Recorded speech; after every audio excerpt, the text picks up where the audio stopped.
உகந்த விண்ணப்பமான சாலமோனின் ஜெபம் என்ற தலைப்பின் கீழாக இன்றைக்கு நாம் பார்க்க போகின்றோம்.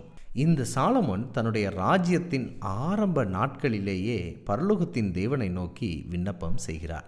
அந்த விண்ணப்பம் பரலோகத்தின் தேவனுக்கு உகந்த விண்ணப்பமாக இருந்தது என்று வேதத்தில் பதிவு இருக்கிறது.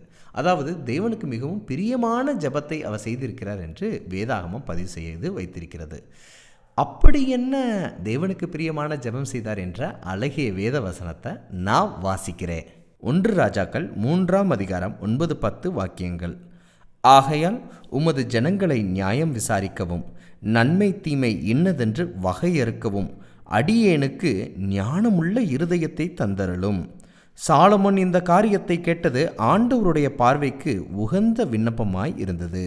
இந்த வசனத்திலிருந்து சாலமோன் பரலோகத்தின் தேவனிடத்தில் தனக்கு நியாயம் விசாரிக்க நன்மை தீமையை பிரித்து அறிய ஞானம் வேண்டும் என்று கேட்டதை பார்க்க முடிகின்றது.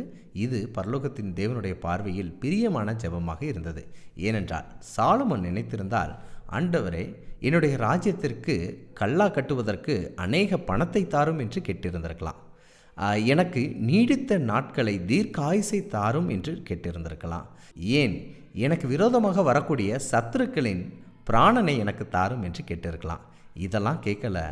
ஆண்டவருக்கு பிரியமாக ஏழை எளியவருக்கு நியாயம் விசாரிக்கும் போது நியாயத்தை நீதியை செய்ய வேண்டும் என்று இவர் கேட்டிருப்பதை பரலோகத்தின் தேவன் பார்த்து, இந்த ஜெபம் எனக்கு மிகவும் பிடித்த ஜெபம் என்று வேதாகமத்தில் வைத்திருக்கிறார்.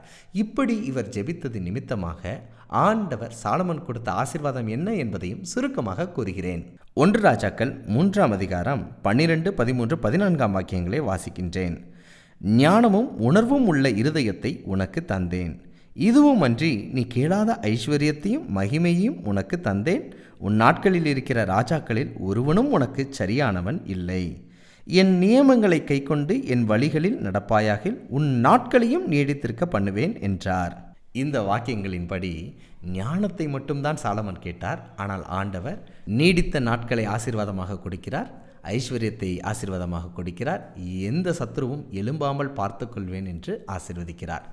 நாமும் சாலமோனை போன்று பரலோகத்தின் தேவனிடத்தில் ஞானத்தை பெற்றுக்கொண்டு அவருடைய நீதியின்படி வாழ்ந்தால் நம்முடைய வாழ்க்கைக்கு தேவையான ஆரோக்கியத்தையும் நம் வாழ்க்கைக்கு தேவையான ஐஸ்வர்யத்தையும் நம் வாழ்க்கையில் எவரும் நமக்கு விரோதமாக வராதபடிக்கும் பரலோகத்தின் தேவன் பார்த்துக்கொள்வார். இந்த உகந்த ஜெபத்தை நீங்களும் செய்வீர்களா?